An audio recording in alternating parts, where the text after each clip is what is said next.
రాష్ట్ర ప్రజలారా ఒకసారి గమనించండి. 5 సంవత్సరాలు పూర్తయిన తర్వాత ఈ ప్రభుత్వంలో 1 ఎకరం ప్రభుత్వ భూమి కనపడితే ఒట్టు పెట్టుకొని పనిచేస్తుంది ప్రభుత్వం. ప్రభుత్వం భూమి కూడా 1 ఎకరం కూడా ప్రభుత్వ భూమి కనపడకూడదనే లక్ష్యంతో నారా లోకేష్ దోచుకుతుంటున్నారు. విశాఖపట్నం దగ్గర నుంచి మొదలు పెడితే రాష్ట్రం మొత్తాన్ని.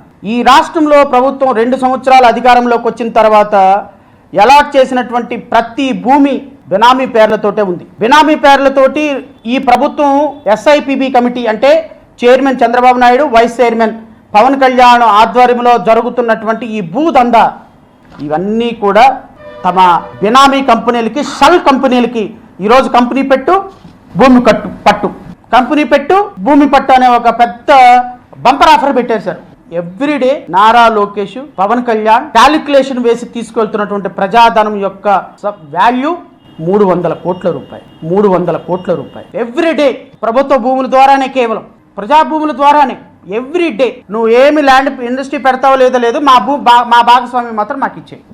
ఇది వ్యాపారం.